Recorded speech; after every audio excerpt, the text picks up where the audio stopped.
In today's video, I want to share with you 5 common complexion makeup mistakes that you could be making, how to fix them, and what to do instead. Okay, now let's kick things off with a skincare mistake that I see very commonly, especially every time I scroll through TikTok, I see people just putting way too much skincare as your skin prep before your makeup goes on. So just applying way too much. You ever heard the saying, too much of a good thing? It applies to skin prep and your skincare before your makeup application.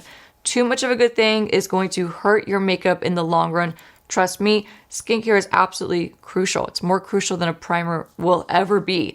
But less is more sometimes. So scale it back, because the mistake that you might be making is applying just way too many skincare products and really overloading your skin with too many things that it's not even able to absorb, and then putting your makeup on top. And what's happening is it's sliding down your face because it can't actually grip to your skin because you have so many wet and emollient layers on your skin before your makeup that it doesn't even have a chance to stay put. So it's separating, it's sliding, it's not looking flawless, and it's just not staying put all day. So let me show you the mistake. The mistake is applying just way too many skin prep products. And let me show you the order in which I see it and that you would obviously apply it, and then how much you should be actually using of these products. So I'm gonna do the mistake side first, okay? I'm gonna spray on a toner. So this is gonna be your first step for hydration. This is always a must, in my opinion. Always a must. You need that water first to hit your skin, like that hydrating essence or that hydrating toner, whatever the case is, whatever product. It doesn't have to be this, obviously, but this as an example. Just any wet product, this has to go first, right? That's crucial. So I'm gonna spray my cheek. Feels nice and wet. This is amazing. Don't skip that. And then you're going right on top with a moisturizer, like a thick moisturizer. This is a Bobbi Brown moisturizer. This is just, for example, you're putting on your moisturizer, okay? You're applying a lot, as we see happening a lot, especially on TikTok. I'm just gonna call it TikTok because that's where I see a lot of these complexion mistakes the most. Your thick cream is on, okay? You think you're doing well, you think you're doing a good thing because you're moisturizing, and that's amazing, right? But save the really thick emollient moisturizers for nighttime when you're going to sleep. Just trust me. So then right after that, you're following up with your sunscreen, okay? So you got your moisturizer on. Now you're gonna follow up with the sunscreen, and I'm talking any sunscreen. These are just products I grabbed as an example. Nothing wrong with these products. These products are amazing. Just don't use too much of them. And you're putting on a mineral sunscreen, let's just say. We're all taught that we need a load of sunscreen, especially if you go on TikTok for information. I'm not trying to be talking bad about TikTok. TikTok is great for a lot of information, but sometimes it could be extremely misleading, especially from what I see in the beauty community. So you're putting on your mineral SPF, and you're putting on a lot because that is what we're told, is we need to put a ton on. And we do. Less layers of your serum in order for it to actually absorb to your skin. Okay, so your SPF is on, pretty much rubbed in for the most part, for as much as it can be, because again, we have way too much product underneath already. So now, last but not least, you're gonna finish this off with a primer, because a lot of people think they need a primer, and it's just not the case. It's not necessarily true at all, trust me. Skin prep is your best friend. A primer is more of an afterthought. Either way, you're gonna finish this mistake side by applying now a primer, like a thicker primer. And this is a fantastic primer, but used correctly. So you're gonna take your primer, and you're gonna put this all on top, because this is what we're seeing on social media and stuff like that. You're gonna layer this on top, and now guess what? You just created a soupy mess for your foundation to just sit on top of and slide right off. It's not gonna give you the long-lasting makeup that you're hoping for. It's not gonna give you a beautiful finish to your makeup. What it's gonna do is cause separation. It's gonna cause your makeup to slide throughout the day, and it's gonna cause your makeup to not last. So let me show you how you should properly prep your skin so it doesn't slip and slide, so it's long lasting, so it looks flawless. And again, remember, less is more with your skin prep before makeup. Now, those were 4 products I showed you layered together as the skin prep. I want you to cut out one of those products. Keep it to 3. I always try to keep 3 as the max in my head when I'm doing a client's makeup, when I'm doing my own makeup, like my skin prep for makeup. I try to keep it to 3 products max. The 3 products max rule is all you need to keep in mind. So first things first, grab your hydration. Any hydration will do, any toner will do. Grab what works for your skin. This is gonna be where it has to be tailored to your skin specifically. But anything that's gonna be hydrating and give you that plump, hydrate effect to your skin, that is your step number 1. Don't skip it. So couple sprays, that's all you need. The beauty of hydration serums and toners and essences is they're water-based, so they absorb into your skin almost instantly. if not within at least 10 seconds. So you're immediately able to follow it up with a bit of moisturizer. And I say a bit. Less is more with your thicker creams.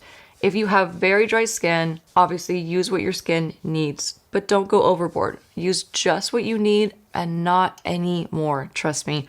Your skin can only handle absorbing so much product throughout the day, and leave the heavy hitters and the heavy duty, thick oils and the thick moisturizers for nighttime. That's a time when your skin is best suited for them. So I'm gonna rub this in. I'm gonna really get it onto my skin. I'm gonna make sure it's really fully massaged into my skin and it's not just sitting on top. Now we're gonna give this a few seconds and let this dry down just a touch before I go in with my last prep product. Okay, now you can finish up with your third step. Remember, 3 products max. That's all you need. Don't overdo it. Don't glob a ton of product on. Give your skin enough hydration and moisture that it needs personally, right? You have to cater it to you and what your skin needs are, but don't go overboard. Don't go any more than what you actually need for your skin, especially for daytime. To follow this up, I'm just gonna use a really lightweight SPF 50. This is a Biore Aqua UV Watery Essence. This feels like nothing on your skin. It's extremely lightweight, but the takeaway here is not really about the product. It's about the technique and the amount of product that I want you to use in order to keep your makeup on all day and to avoid this mistake of that soupy mess that is just not going to keep your makeup on and your makeup is not going to look flawless. So taking my SPF, now that my moisturizer has dried down, I'm going to apply this. You want to make sure it's not going on top of wet moisturizer because then it's going to create that soupy mess that's not going to actually dry down or absorb into your skin. And then when you put your foundation on top, what's going to happen? It's going to slide right off. Of course, rubbing it in just like we did with the moisturizer. And that's it. That's all you need. I'm not going to do a primer. If you were to go in with a primer, then I would actually take out one of the other products like the moisturizer. Then I would skip to more of a moisturizing sunscreen instead. And then utilize your primer as that third product. But having a primer in addition, it could just, unless you're being really careful, it could really mess up your makeup and it could be a big mistake that I want you to avoid. So less is more with your skin prep. Use light layers if you're going to use multiple layers. Try to keep the 3 rule in mind, the 3 product rule in mind, and you will always be good to go. Okay, another complexion makeup mistake that you could be making is applying just way too much thick primer. This primer is very popular. It's very viral. It's an amazing primer if you use it the right way. But when I tell you that less is more with this primer, please listen to me. Less is more. I see so many people, especially on TikTok, just on social media in general, they're pumping out like 1, 2, 3, 4 pumps of this Milk Makeup Hydro Grip primer. And this is a fantastic primer. But you need the tiniest little, like, this is what you need of this primer. Let me show you that. That's how much you need of this primer. Believe it or not, it stretches very far and very wide. It doesn't just stick to one spot. So even if you think it's not enough, trust me when I say I was able to just cover my entire cheek practically, the side of my nose, above my lip, on my chin, and that's the perfect amount of this primer that you need. What I see most commonly is people using way too many pumps of this product, and let me show you what happens when you do. Okay, so you put it on, and I know this might look really excessive, but when you see people on social media, they're pumping out just excessive amounts of product, and it's just, first of all, it's wasteful. It's completely unnecessary, and it's gonna make your makeup look terrible. Let me show you why. So I can't even rub all this primer in, first of all. I'll do the best I can. I'll bring it down my chin. Okay, so it's rubbed in pretty well, as much as I possibly can with the amount that I just applied. I'm gonna wipe off the excess on my hand. Now, the problem with using too much of a thick primer like this one is it's called a power grip primer, right? It's like a hydro grip gripping primer. So the main purpose this has is to grip your makeup. So it's going to grab your makeup, it's going to grip onto it, it's going to give it long-lasting longevity, which is the point of it, right? But let's say you have any areas of your skin that's not properly hydrated, properly moisturized, or especially properly exfoliated. It is going to cling to those areas. It's going to magnify it. It's not really going to give it a smoothing effect. It's going to make your overall makeup, even the most lightweight formula, like let's say a tinted moisturizer, look way heavier than it actually is. So I'm gonna take, for reference, the super lightweight, super breathable, really, really natural, Rare Beauty. This is one of the most lightweight tinted moisturizers that I actually have. I love this product. It's the Positive Light Tinted Moisturizer. So it's in the name, right? It's a tinted moisturizer. It's not even a foundation. But when you put a product like this on top of too much primer, it'll actually make it look thick and cakey. Now, initially going on and on camera, it's gonna look fine. But if you saw me face to face, it's gonna make your makeup look bunchy, and it's gonna give your foundation a thicker consistency to it because it's gripping onto the foundation. You're not able to really properly buff it into your skin because you have this thick layer of primer, like really thick primer underneath. So it's gonna make your foundation sit on your skin in a really heavy way if you use too much.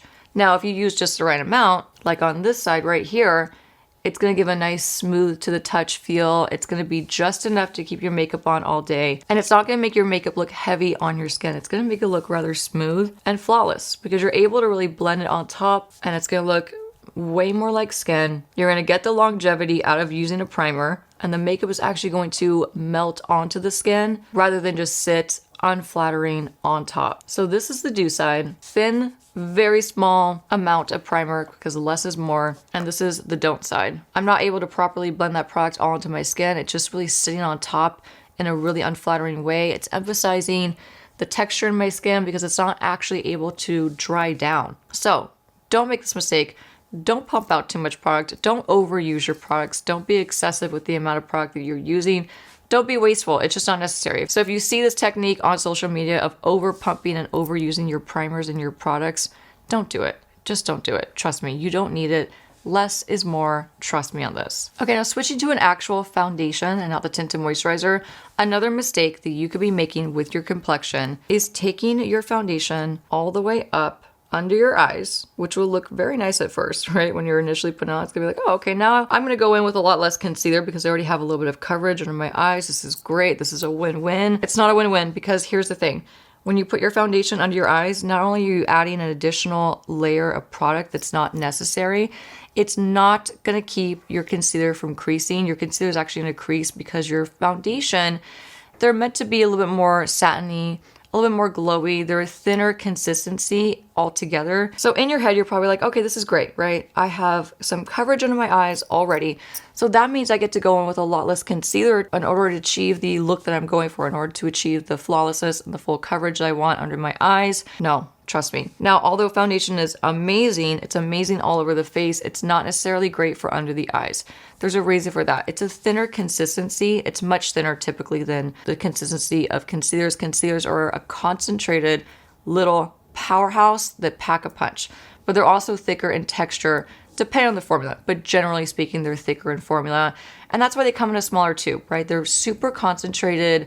You need a small amount of them, and they're meant to cover major things. So like under eye hyperpigmentation, scars, acne, things like that. They're meant to do the heavy hitting work, whereas foundation is meant to give you a beautiful all over complexion, but it's not as concentrated as concealer. So when you put your foundation underneath before your concealer, what it's gonna do is it's not gonna let your concealer fully absorb under the eyes and fully dry down. It's gonna cause your concealer to crease, to slip throughout the day, and to just look heavy because you're adding that additional layer of product underneath your eyes that's not even necessary. So I want you to avoid placing your foundation up under your eyes, and instead you want to leave it completely bare. And if that means you need to go in and wipe off any excess that you might have traveled a little bit too far up when you're applying your foundation, then by all means take a little Q-tip, maybe pat it out with your fingertip gently, and then you go in with either your color corrector and your concealer or just your concealer. And I'm telling you, the difference is huge. It might not seem like it's gonna make a difference,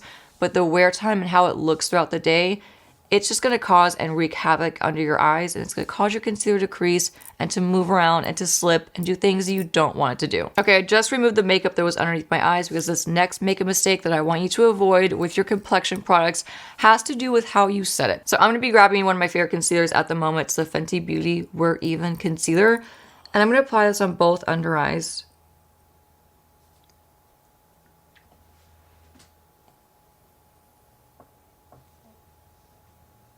And then we're going to blend them in.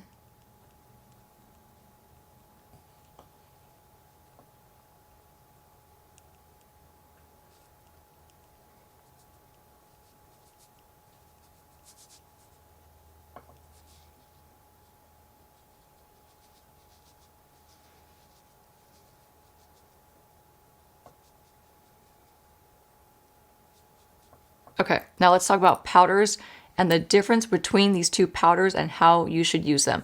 One is the very popular, very well loved, including by myself. I love this powder from Charlotte Tilbury. It's the Airbrush Flawless Complexion Perfecting Powder. There is nowhere in this that it says it's a setting powder because it's not an actual setting powder. This is more of like your finishing powder.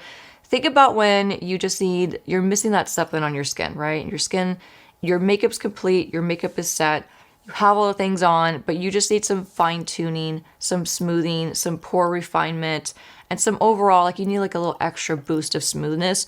That's when these powders come in incredible handy. Now, this is not the powder that you want to use to set your under eyes, and here's why. This powder is meant for refinement. It's meant for smoothing. It's meant for finishing the makeup look, not setting it. So it's a finishing powder, not the kind of powder that actually locks your makeup in and makes it like just smudge proof and budge proof, crease proof for the entire day. This is not that powder. Now, this powder, on the other hand, or any loose powders are your actual technical setting powders. These are the powders that are meant to and formulated to set your makeup, to lock it into place, to give it longevity, to make it look smooth, to keep your liquid and your cream products from moving, separating, creasing, all those things that we don't want. So I'm gonna show you the right way to set your under eyes and the wrong way. And then I'll show you how to use them both together. So first I'm gonna grab the Charlotte Tilbury Airbrush Flawless Perfecting Powder and a powder puff. Nothing wrong with these two products. Nothing wrong with the powder puff, nothing wrong with this powder. However, this is not gonna be your best friend for locking in and fully setting your under eye concealer so it lasts all day. It's gonna look beautiful at first, just a forewarning. So I'm gonna take the powder and I'm just gonna push it under my eyes like we all do. We all see this, and on camera and right now, looking in the mirror right now, look at myself, and yeah, it looks flawless. I look like I have airbrush skin. It feels amazing. It looks like it's just beautiful. It looks absolutely beautiful. But here's the thing. This will look great for a few hours, and after that, your concealer is going to crease, things are gonna start to move. Also, it's gonna look a little heavy throughout the day. Instead, you wanna choose a powder to set your under eye concealer that is super finely milled, that is super lightweight, that is actually meant to lock your makeup in. The Givenchy Prism Leave powder is one of my favorites. I also love the Huda Beauty Easy Bake powders. I also love the Laura Mercier, the original loose powder. Those are some of my all-time favorite loose powders. You cannot go wrong with any of those. And those are gonna actually set your makeup. They're not just a finishing powder, they're gonna actually lock it into place. So let me take my Givenchy Prism Leave powder, and what I'm gonna do is just take a bit into my cap. That's all you need. Now here's the best trick, okay? Before you go in and set the creases that are under your eyes, because it happens really, really quickly with wet products, especially under your eyes where you have so much movement, I'm gonna first take my N16 brush. This has longer fibers on it right here. I'm gonna take this and blend out any creases under my eyes, so that way I'm not locking them in with that setting powder. So now I'm switching to my N14 brush with BK Beauty. I'm gonna dip into the cap. I'm gonna take a bit of product, but I'm first going to pre-blend this in the palm of my hand. You could also do this into a tissue. You could also swirl it into the actual component. This has little grates that will actually pick up the excess amount of powder. This is just my favorite technique. And then you're gonna press under the eyes. And keep in mind, this is a very, very thin amount of powder. This is not a heavy amount of powder. So you're gonna set this with a very thin, very lightweight amount of powder. You're gonna make sure it's nice and even all over. Now, the beauty of this powder is this is going to lock your makeup in, but it's also gonna smooth your under eyes. It's gonna give you a very soft, beautiful airbrush look to your skin. But more importantly, it's gonna keep your concealer from actually creasing. It's gonna keep it from smudging or creasing or just moving around on your skin. It's gonna lock it into place. So if you work all day, if you have long days ahead of you, or if you live in a hot, humid climate, whatever the case is, it's gonna keep your makeup locked in place. Whereas this side, it looks beautiful at first, but throughout the day, it's gonna start to break down. It's gonna start to do things you don't want to do, but overall, it's gonna look heavy. Now this looks lightweight, and it's gonna continue to look lightweight all throughout the day. Now, a way you can incorporate the Charlotte Tilbury powder after you have set your under eyes is as a finishing step. So what do I mean by that? Take a powder brush. I'm using my N17 with BK Beauty and the dark fiber side, and I'm gonna sweep into the powder, tap off the excess, because less is more with this powder. It's a bit on the thick side. And you see where I have some pores right here. I have some more skin texture around this area of my face. This is where I'm gonna finish up my makeup. Now this is where I'm gonna get some extra pore refinement, some smoothing, some really blurring, beautiful qualities with this powder because my makeup is already set. So This doesn't have to do any of the heavy lifting. It just has to do what it's supposed to do, which is like pore refinement, smoothing, and fine tuning, all those magical things. And it's gonna give me the most beautiful airbrush finish to my skin. It's not gonna keep it in place all day long. That's what that first powder is for, but it's gonna do all the extra wonderful things that makeup can do, right? So that is how you get a really flawless under eye that is set and locked into place and that will look flawless all day long. The next complexion mistake that I see very, very often is taking a beautiful liquid illuminator, something that's more wet, hence the name, it's a liquid illuminator, right? And applying it directly on top of powdered skin, like powdered complexion, powdered base, anything to do with powder. If you have powder on your complexion, do not go in directly with a liquid illuminator because this is what's gonna happen and it's gonna look really bad and really patchy. So you're gonna take it, it's got a sponge applicator, and a lot of times what I see online especially is you take the applicator and you swipe it where you want it. So like right there. This product already dries down relatively quickly from what I've experienced. I've used this for many years. But when you put it on top of a powdered base and then you try to go in and blend it out, it's gonna look so bad, first of all. It's gonna look stripy. You're gonna see the visible stripe of where you applied it, where it stops, where it starts. So then what do, right? You buff harder to work it into your skin because you need to blend it because it's not blending right away. And then you're ending up with a patchy, muddied effect on your complexion. It's ripping up the foundation that's underneath. It's completely tore through that powder. And you're left with a patchy, terrible result. Just don't do this. Trust me, this is not the way to do it. Instead, let me show you the right way and how to incorporate a liquid illuminator on top of a powdered and set complexion. So first things first, you're not going to directly apply it to your skin.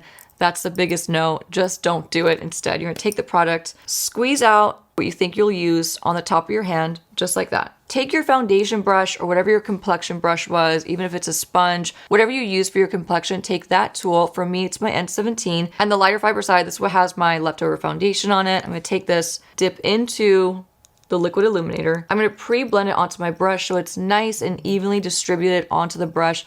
That way, when it hits my skin, all I have to do is tap it on top. There's no blending, there's no working, there's minimal effort. Incredible results. It's not going to disrupt your makeup underneath. It's an easy way to layer liquid illuminators or liquid products on top of a powdered, more matte or set base.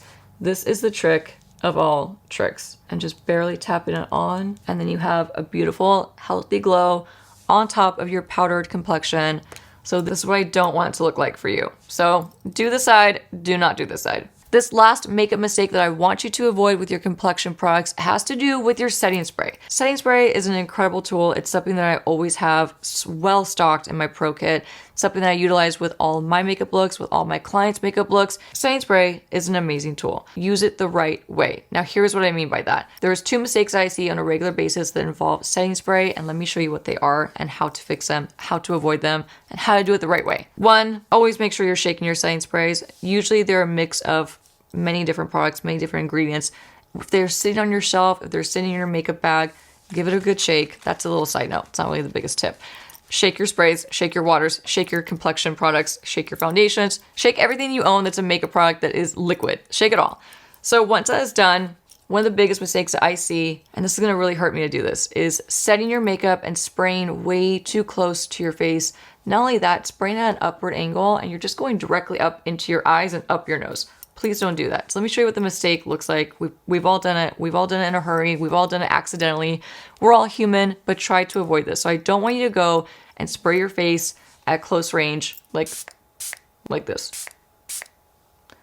Don't spray your face at close range. What that does is it creates a huge mess, first of all, and you're gonna get way too many big droplets of setting spray on your complexion. And what happens is, yes, this is meant to lock in your makeup, but you need to spray it on the right way. If you're spraying it really aggressively and at way too close a range, it's actually gonna end up breaking up your makeup and doing the opposite of what it's intended to do, which is set your makeup and lock it into place. You're gonna see little drip marks, you're gonna see water marks, you're gonna see visible dots where it's lifted up the makeup if it's too wet and it's at too close a range. It's way too aggressive and it will ruin your makeup.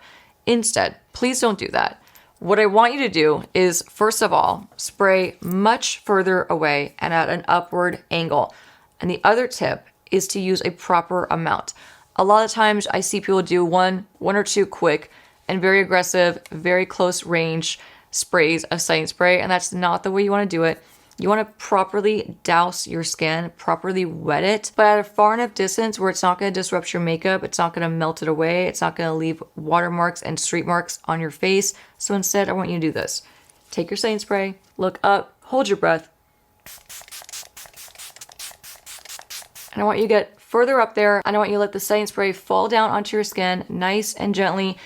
The impact of spraying further up, it's going to slow it down. So by the time it hits your face, it's going to feel like a nice little, like, you know those misters at like Disneyland or theme parks when it's a really hot day? It's like a little fine mist of water that doesn't ruin your face, doesn't smear your makeup. That's what I want it to feel like for you. Now, you saw I did at least 5, 6 coats, and I went in a circular motion so I could get my entire face evenly coated. That is what you want to do with your setting spray. That is the best, most even way you're going to get the application.